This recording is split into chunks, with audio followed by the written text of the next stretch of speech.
From one extreme to the other, big beach cruisers to small portable bikes, 42 pounds, 60-mile range, up to 440-pound riders, certified under the European Union certification, Panasonic batteries. Yeah, let's take a look at this little bike. What have you been up to? I've been riding on a daydream. As I mentioned, we've done big beach cruisers. We've done all kinds of crazy sized bikes. We've only done a few small bikes. As far as RVers, when we're out there, we're traveling, you've got a small amount of storage that's available for recreational stuff. Usually all your storage is dedicated, especially for full-time RVers, to stuff that you need on the road or stuff to help you support your lifestyle on the road.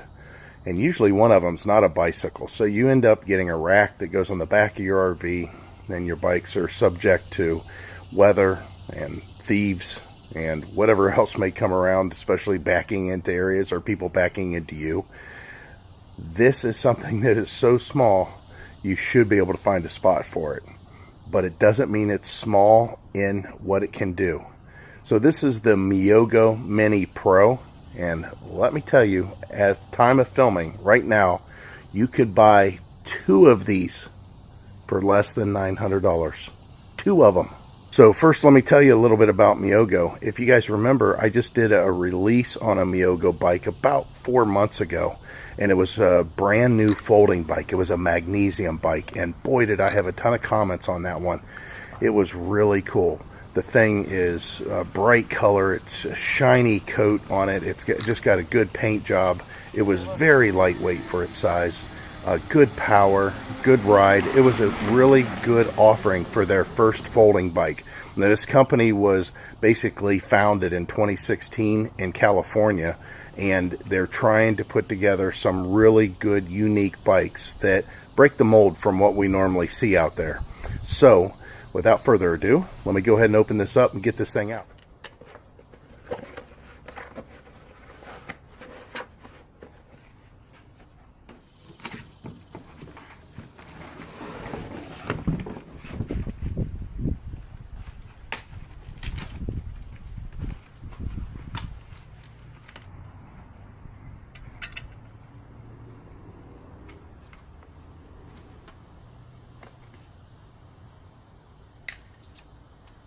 So here's what it looks like once you get all the packaging off, minus some of the taillight feature plastic here. Yeah, you have a taillight here. I don't know if this is a lighted or a reflector, but you do have a light here. That's nice. The handlebars, the post is folded down. The chain, I do need to tighten the chain. There's a tensioner on the back. You just loosen the locking nuts for the axle, move it back, get the chain tight, because it is a single speed. You know, something this small, you don't really need a derailer with different gears. Now, they refer to this having 5 gears. It's actually just 5 motor speeds. But again, of course, the pedals are functional. So these are the accessories or some of the parts to put it together. Of course, your front wheel and tire, you'll assemble that. I'll show you the mounting stuff here in a second. This is a kind of cool. This is a center bag. They call it a shopping bag, but it's a storage bag that hangs off the middle of the frame. Your seat post, pretty obvious there what that is. This is the front fender with a mud flap, and they are metal, so that's nice. There's a seat pad here. I don't have the rack option. And yes, they make a rack option. I don't know if the seat pad goes on that, but they have a child seat that mounts to the back. There is a place for foot pegs. I'll show you those in a second. But not so much popular here in the US, but I see this in other countries a lot. That's where the seat pad goes, for your child to sit. Again, it's not popular in the US here, but maybe there's something to it that we're not aware of. I love the way the bike looks, but we'll talk about that once it's completely assembled. Also, you can see there's a couple of bosses here, again, for foot pegs, for the child that's sitting here. Or there's foot peg mounts back here also. Very, very unique. I'm surprised, but you got to remember this holds 440 pounds. It's made of an alloy, a high-strength moly alloy that's much stronger than what normal aluminum is, aluminum alloys. All right, so now you have a tool kit, pretty traditional. Looks like you have a tire repair kit also. This looks like rubber cement. It looks like some patches. These are tire spoons to help you get the tires off, to pry it off. And then, of course, your manual. It does have an app, which is really cool. This is the front axle, and they have these pieces of rubber on here, and it's basically to show you how it's supposed to go onto your bike. And you have a small spacer on one side, a large spacer on the other. Just make sure that the orientation is correct, and it actually refers to it right away on the fourth page of the manual on which spacer goes where compared to the disc brake. And in this case, it looks like the small spacer, from what I can tell here, goes to the disc brake. Now this piece here is flipped the wrong way. These are to be pointed in like this one is. But anyways, just read through the manual. Looks like that they're on the ball there. That'd be kind of cool to mess with that. Traditional pedals. Here's some, again, the foot pegs. These are the foot pegs. You got your headlight, pretty traditional. And then your charger for the battery. You know, I haven't talked much about the battery, nor do I know much about it as far as the charger goes. Let's see here. 2 amp charger. That's traditional. We see that a lot. So what about the battery? Well, there's not a lot of information available as of right now as far as press. They say that it has the ability to do up to 1,200 cycles as far as discharging and recharging. And they do say that it is a Panasonic battery that's in here. It's a semi-solid state. Got a locking post. Of course, here's the keys for that. Let me see if I can reach this. Yeah, let's see what this looks like here. You can see if you turn your key counterclockwise, the battery will come out. I don't know if there's any information in this. Let's see here. Wow, 16 amp hour. Okay. 48 volt, 16 amp hour. That's pretty darn good for this small of bike. It's a 350 watt brushless motor. So it should be really quiet, which is really nice. We'll go ahead and lock that back in place. Leave the keys there for now. And it looks like that you have a plug that you actually plug the battery into. So you'll be able to take this out of the bike and charge it, or of course you can charge it on the bike using that port right there. Alright, I've talked about this enough. I want to see this thing put together. Normally I don't show you much of the assembly process unless the manufacturer specifically wants me to show an assembly. In this case they don't. But I do want to point this out because this is important that you get this right. Of course your disc brake has to go into your caliper. But as far as the spacing, the small spacer, as indicated in the manual, goes on the disc brake side in between the wheel, the bearing of the wheel actually, and the fork, the mount, the part that the bolt actually goes into. And then on the other side, of course, it's going to be the big spacer. And then the washers that have what I'll call tangs on them, those tangs have little holes. They have homes that they go into. And it's kind of hard to see, but basically right here. And of course, then you're going to tighten it, not over tighten it, make sure that the wheel spins freely. But I like the way that this is coming together. Well, here it is all together. Man, this thing was fun. I rode it around a little bit here. We'll get some footage of my big butt on there. I'm 6 foot, 270 pounds, and this thing threw me around pretty good. I was impressed with the fact that it just didn't fold up on me. It says it holds 440 pounds. Now in the configuration that I have here, I did put the bag on there, the shopping bag, and then the seat pad I just put on as a lid for the shopping bag basically. Everything's inside there, the charger and the toolkit, all that. Even though I'm not oversized as far as height, weight I am, I like to ride it in the lowest position. But this thing can accommodate like 4'9" all the way up to 6'9". So not only can the handlebars go up, but also the seat. So you can, at that point, adjust it to where your legs are actually comfortable. Now, I went ahead and put the post on here. You can see the foot pegs. And that, again, would be for like a child rider. But one of the features I wanted to show you is whenever it folds up, you do have folding pedals to give you a little bit more of a narrow setup. And this only weighs 41 pounds. I like the setup. I think it's pretty cool. The display is nice. And as far as getting into the menu, it's just a short press. You can go through here and change all these settings. For the most part, you don't want to change all of them. It's nice that you can read it. Again, there's 5 different settings there. The headlight's nothing more than a push on the plus button. Now you can change the brightness on this. It always dims when you have the headlight on though. The brightness of the brake light or the tail light's pretty good. It's not bad. It's here. It's noon here. It's why the church bell's going off. And then the headlight itself. I mean, we're in the brightness of the day.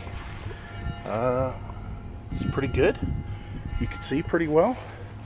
Yeah, this is a lot better than I expected. Get a little bell there. Get people out of your way, which they don't have to move very far to get out of your way on this thing. But it has fenders. It has good disc brakes. The brakes are incredible. And I don't know. I think that there's a place for this for people who want to transport inside an RV. The best part about it is this is one of the easiest ones as far as folding down. Like in this case, I've just folded up the foot pegs. Then you're just going to remove the safety lock or just move it out of the way. Then this flips down like so. And then you just put your handlebars down and put them in that manner if you wish. You know, you could pull your handlebars out completely if you'd like. You just flip the lever to release them. And then pull the handlebars out, set them off to the side. It's definitely more compact than some of the folding bikes because you can lay these any way that you want, and you just have to deal with the overall length of the bike at this point. So about 25 inches overall height is what's needed. So if you have a pass-through that has a door that might be a smaller opening, you can tilt the bike on its side, put it in. Once you've got it inside the pass-through, you could stand it back up again, just as long as you have about, like I said, 25, maybe 26 inches in height. You could just lay it on the side. I do have those foot pegs in there, so they stand off a little bit, but actually that's probably pretty close to the width. The pedals are folded in, and again, you can move the handlebar. It doesn't have to be here. It can lay off to the side. And the fact that if you want a little bit shorter, you can actually take out the bag, the shopping bag, and that post will actually fold down in between the frame even more. As far as if I wanted to commute with this versus a scooter, yeah, I'd rather do this. It's just, you know, you can get further, and I like scooters. It's just, this is definitely a good replacement. And maybe you don't need a full set. Maybe you just want something to take the trash to the other side of the park because you're at a big park. Maybe you want to run up to the on-site restaurant and not have to walk back or take your vehicle. There's nothing wrong with having an e-bike. There's nothing wrong with having an e-bike you don't pedal. Again, with the adjustability of the handlebars and the seat, though, you can pedal this just fine. And as far as speed, I don't think that this thing's going to be no speed demon.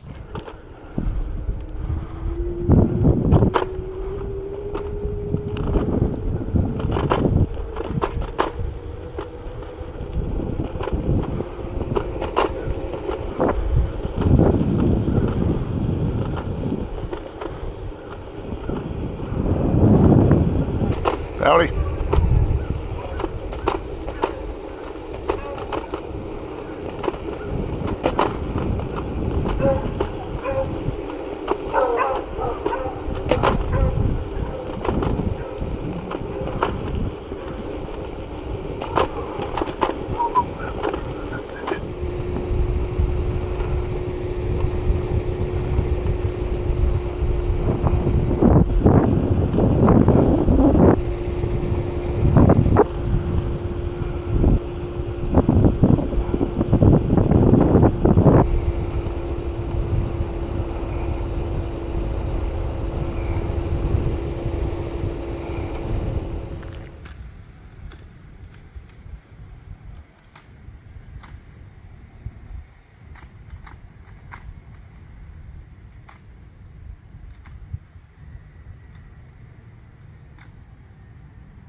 So what do you think about that? This is another campground That's what I said too. bike. It's not bad. It's because we're used to full size Right. bikes. I But think that, portability wise, the handlebars go down. yeah, definitely. And the storage underneath. Vero Beach. Oh yeah. Yeah, definitely for our Southgate Village Yeah. RV park that we were at. That'd be perfect. Go to all the grocery stores. Yeah. The headlights way brighter than I expected. All right. Looks like you can. There's a basket that you can. Yes. on the back. Oh no. They even have a child seat goes on the back. Oh my gosh. It's custom made just for that. That's awesome. Yeah. That is very awesome. So either your kid can ride up front and use the foot pegs here, which isn't real popular in the U.S., Right. or you can put the carrier seat, child seat in the back. So not a speed demon. Not a speed demon by any means. I think the top I saw was 16 miles an hour. I am a heavy person. I'm 270 pounds. But the fact that it can hold 440, you may get the same result there. I really don't know, tell you the truth, what you may run into as far as your size. But for how small this is, the ride wasn't bad. I would probably upgrade the seat to something else. I usually upgrade the seat on almost all of our e-bikes anyways. So yeah, that'd probably be a good idea. But the overall, feel of the bike, it does exactly what it's designed to do, and that is be small, portable, and attract bees, apparently.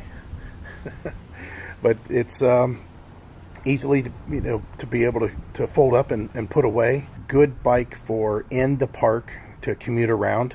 Not a speed demon. I think this is probably for a lot of people that we have talked to that have had e-bikes in the past. You would be amazed how many people are afraid of their bikes.